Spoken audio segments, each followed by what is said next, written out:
नमस्कार मंडळी, नगरी ठसका या चॅनलमध्ये आज आपण बघणार आहोत झणझणीत मिसळ पावची रेसिपी। बऱ्याचदा काय होतं, हॉटेलमध्ये जशी मिसळ मिळते तशी मिसळ आपल्याला घरी करता येत नाही। पण आज मी जी पद्धत फॉलो केलेली आहे त्या पद्धतीने जर का तुम्ही ही मिसळ करून बघितली तर हॉटेलपेक्षा सुद्धा भारी मिसळ घरच्या घरी तयार करून होते। आणि एक साधारण मी 4 माणसांसाठी ही मिसळ तयार करणार आहे आणि तुम्ही बघू शकता इथे एकदम तर्रीदार अशी ही मिसळ तयार करून झालेली आहे। चला तर वेळ वाया न घालवता आता आपण कृतीकडे वळूयात। पण त्याआधी जर का तुम्ही अजून आपल्या नगरी ठसका या चॅनलला सबस्क्राइब केले नसेल तर चॅनलला सबस्क्राइब नक्की करा। तर त्यासाठी मी इथे मोड आलेली मटकी घेतलेली आहे। साधारण 2 मोठ्या वाट्या ही मटकी आहे। आता ही मटकी मी 2 ते 3 पाण्याने स्वच्छ धुवून घेणार आहे।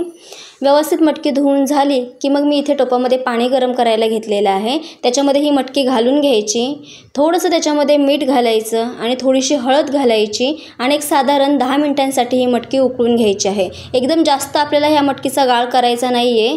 साधारण आपल्याला एक 60 ते 70% फक्त ही मटकी शिजवून घ्यायची आहे। तुम्हाला जर का टोपामध्ये शिजवायची नसेल तर तुम्ही कुकरला सुद्धा लावू शकता, पण कुकरची शिट्टी व्हायच्या आत तुम्ही गॅस बंद करा, म्हणजे ही मटकी आहे ती जास्त शिजली जाणार नाही। तर आता वाटण्यासाठी मी इथे 3 कांदे घेतलेले आहेत आणि खोबरं घेतलेलं आहे। गॅसवरती हे भाजून घेतलेलं आहे, एकदम काळं करून घेतलेलं आहे। इथे कांदासुद्धा कापून घेतलेला आहे आणि जे हे खोबरं आहे त्याचेसुद्धा एकदम पातळ अशा स्लायसेस करून घ्यायचं आहे। त्यानंतर काय करायचं आहे, आपल्याला सगळ्यात आधी खोबरं वाटून घ्यायचं आहे मिक्सरला। तुम्ही जर का सगळं एकत्र वाटायला गेलात तर खोबरं कधी कधी जाडसर राहतं, व्यवस्थित बारीक होत नाही। त्यामुळे सगळ्यात आधी मी खोबरं बारीक करून घेतलं। त्यानंतर त्याच्यामध्ये कांदा घातला। कांदा घालून झाला की मग यामध्ये थोडंसं पाणी घालायचं आहे आपल्याला। पाणी घालून झालं की मग मिक्सरला एकदम बारीक असं हे वाटून घ्यायचं। वाटून झालं की मग याच्यामध्ये मी मुठभर कोथिंबीर घेतलेली आहे ती घालून घ्यायची आणि ती सुद्धा व्यवस्थित मिक्सरला बारीक करून घ्यायची। आता मी इथे आलं आणि लसणाची पेस्ट करून घेते। तुम्हाला हवं तर तुम्ही मिक्सरमध्ये सुद्धा आलं लसणाची पेस्ट करू शकता, पण मी इथे खलबत्त्यामध्ये करते। याची टेस्ट खूप छान लागते मिसळमध्ये। आता तोपर्यंत इकडे आपली मटकीसुद्धा व्यवस्थित शिजून झालेली आहे। आता मटकीचं पाणी आणि मटकी आपल्याला सेपरेट करून घ्यायची आहे। तर मी इथे एक चाळण घेतलेली आहे, त्याच्याखाली टोप घेतलेला आहे। आता याच्यामध्ये मी मटकी सेपरेट करून घेते। पाणी आणि मटकी सेपरेट झालेली आहे। आता आपण फोडणीकडे वळूयात। तर टोपामध्ये मी इथे साधारण 3 मोठे चमचे तेल घेतलेलं आहे। मिसळीसाठी तेलाचा वापर थोडासा जास्त करायचा आहे आपल्याला। त्यानंतर त्याच्यामध्ये मी अर्धा चमचा मोहरी घातलेली आहे। मोहरी चांगली तडतडली की मग याच्यामध्ये मध्यम साईजचा मी कांदा घेतलेला आहे, एकदम बारीक चिरून घेतलेला आहे कांदा, तो घालून घ्यायचा। 10-12 कढीपत्त्याची पानं घालायची।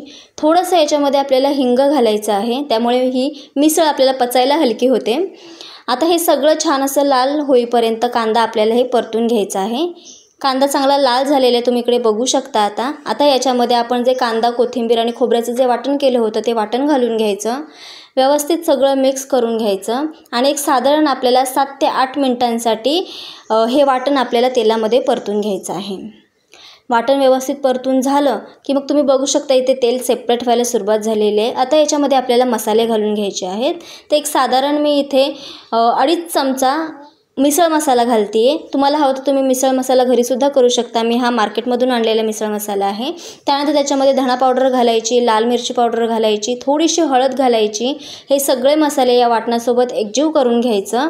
त्यानंतर आपल्याला हे छान असं तेल सुटेपर्यंत परतून घ्यायचं आहे। पण कधी कधी काय होतं, हा मसाला खाली चिकटला जातो। मग अशा वेळेस काय करायचं, जे आपण मटकीचं पाणी काढून घेतलं होतं ते थोडंसं पाणी याच्यामध्ये घालायचं, व्यवस्थित मिक्स करून घ्यायचं आणि छान असं तेल सुटेपर्यंत आपल्याला एक 10 मिनिटांसाठी हा मसाला परतून घ्यायचा आहे। तुम्ही जितका जास्त हा मसाला परताल की छान मिसळ तयार होते।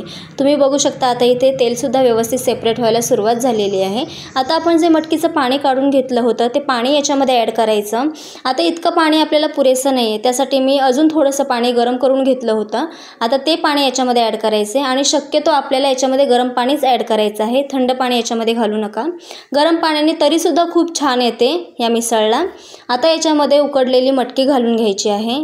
चवीनुसार मीठ घालायचं। मीठ आपण मटकी शिजवताना सुद्धा घातलं होतं, त्यामुळे मीठ अंदाजाने घालायचं आहे। व्यवस्थित हे सगळं मिक्स करून घ्यायचं आहे आणि आपल्याला साधारण 10 मिनिटांसाठी हे छान असं उकळून घ्यायचं आहे। व्यवस्थित उकळून झालं की मग बारीक चिरलेली कोथिंबीर घालायची आहे आणि झणझणीत अशी मिसळ तयार आहे। आता आपण प्लेटिंग करून घेऊयात. तर त्यासाठी मी इथे एकदम बारीक चिरलेला कांदा घेतलेला आहे, एक लिंबाची फोड, त्याच्यावरती थोडीशी कोथिंबीर घालायची आहे. त्यानंतर जी उकडलेली मटकी होती त्याच्यातली काही मटकी मी काढून घेतली होती सेपरेट, ती मटकी घालून घ्यायची इथे. मटकी घालून झाली की मग येणार इथे फरसाण घालून घ्यायचं. त्यानंतर मी इथे पाव ठेवून घेते आहे. आता इथे जी मटकी घेतली होती आपण उकडून, त्या मटकीचा बेस लावायचा सगळ्यात खाली. त्यानंतर याच्यावरून जे आपण कट तयार केलं होतं ते कट घालून घ्यायचं आहे. तुम्ही बघू शकता एकदम हॉटेलसारखी अशी ही मिसळ तयार करून झालेली आहे. वरून आपल्याला याच्यामध्ये फरसाण घालायचं आहे. तुमच्याकडे जर का पाहुणे येणार असतील तरीसुद्धा तुम्ही मिसळपावचा बेत नक्कीच करू शकता. त्यांना कळणारसुद्धा नाही की ही मिसळ तुम्ही घरी तयार केलेली आहे. चला तर तुम्हीसुद्धा नक्की ट्राय करून बघा. कशी वाटली हे मला कमेंटमध्ये नक्की सांगा. पुन्हा एकदा भेटूया अशाच चमचमीत, झणझणीत आणि एका नव्या रेसिपीसोबत. व्हिडिओ शेवटपर्यंत बघितला त्याबद्दल खूप खूप धन्यवाद. Bye bye.